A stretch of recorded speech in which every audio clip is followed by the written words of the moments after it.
Greetings and welcome to America in Focus, powered by the Center Square. I'm Dan McCaleb, executive editor of the Center Square Newswire service. Joining me again today is the Center Square's Washington, D.C. bureau chief, Casey Harper. How are you, Casey?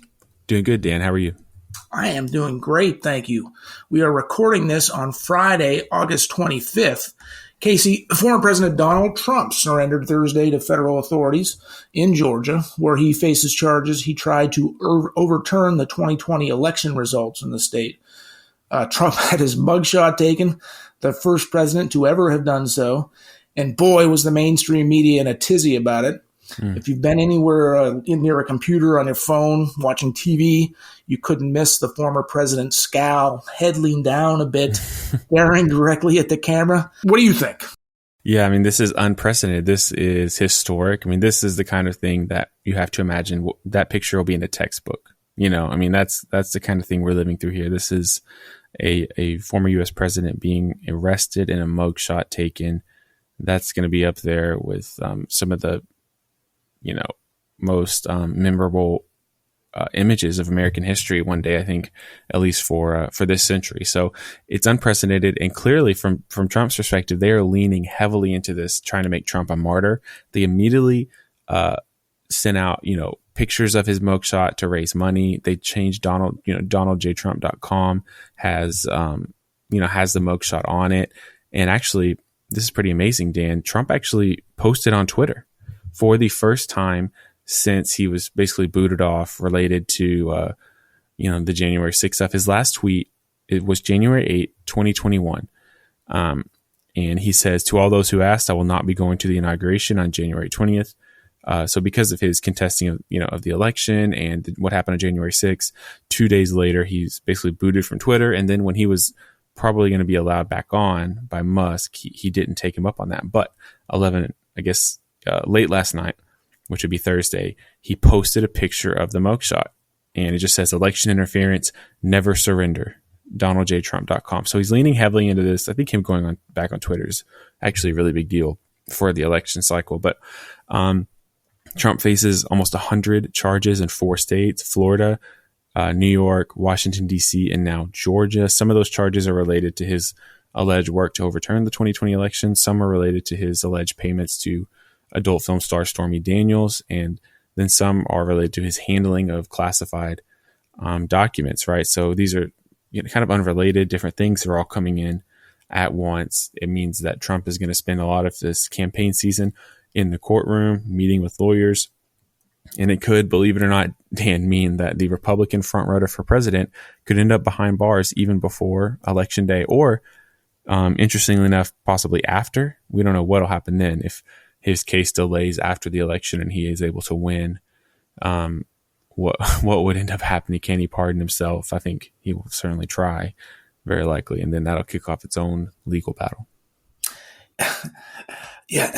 Yeah, you can't see me, but I'm shaking my head because this whole thing is just unbelievable how this is playing out. We've talked about Trump's legal woes and being the front runner in the GOP presidential primary in episodes past, but I still can't get past the fact that this is happening in real time. It's almost like a soap opera. You couldn't make this stuff up. If you were a Hollywood writer. Of course, if you're a Hollywood writer, you're on strike, so you're not making anything up right now. But Dan, don't give me ideas. A Trump soap opera, I would definitely watch that. I'm not going to lie. I don't know that I'd watch it if that's what you're asking, but give it a shot. Who knows? And we're going to have months and months and months of this. I think that the prosecutor in the Georgia case wants to set the trial for later this year. One of his indictments, the trial's been set for, I think it's either April or May of next year. We are getting into the heart of primary season. He's a former president. He's far and away the leader in the GOP primaries, according to the Center Square's Voters' Voice poll and just about every other poll out there. We've got another debate. There was a debate this week where Trump did not join, but he got huge audience on Twitter, or X, what formerly known as Twitter. His interview with Tucker Carlson, former Fox News post. It got millions of views. I don't know. It's just it's amazing to me that this is happening. And then, of course, on the other side, you've got President Joe Biden, where there's concerns about his age and his mental capacity, and he's facing his own inquiries into his and his son's business dealings overseas. If it were right now, it certainly would be President Biden versus former President Trump in a matchup, and just the storylines here are incredible. Yeah, I mean, just going back a little bit, that Tucker interview, Dan, in 3 days, in less than 3 days, it has 253 million views, which is insane. I mean, blows the debate out of the water. I think what Trump did this week, oddly enough, is he secured the Republican nomination, unless him going to jail or prison can somehow unseat that. But I think the debate didn't really change anything, and that mugshot I think is going to win him the nomination. I think it's just going to energize Republicans. He's already had it locked up, but something about that, it's like it just in my mind it's kind of cemented him winning the Republican nomination. The only thing I think that could change it is somehow a dramatic prison sentence that convinces a lot of Americans that he can't run. But even then, I'm not sure that would unseat him. So I think we're looking at the Republican nominee here in this mugshot. It is historic, as you said. The debate didn't do anything to change it. There's too many candidates out there. They're a little too similar. I think some have really grown their own name. We talked a little bit about on the last podcast about Ramaswamy, how he really rose, I think, in the Republican consciousness and could be setting himself up for some running maybe in 2028 as a Trump 2.0. I think that's a real, possibility. I think DeSantis could also, do a lot better if he wasn't in Trump's shadow right now.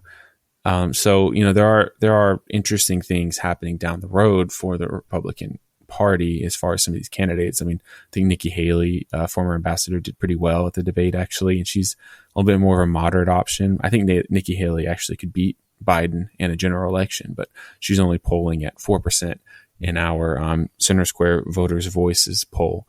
So some of these candidates that have general appeal just couldn't win the primary. So it is historic. I agree with you. I mean, 253 million views, Dan. That is, I don't know if people realize. I mean, that's Super Bowl, better than Super Bowl level numbers. Listeners of America in Focus podcast, you heard it here first. Casey is calling the GOP primary for former President Donald Trump before a single vote is cast. Might as well call off the Iowa caucuses, the New Hampshire primaries, all the primaries next year. It's going to be Trump.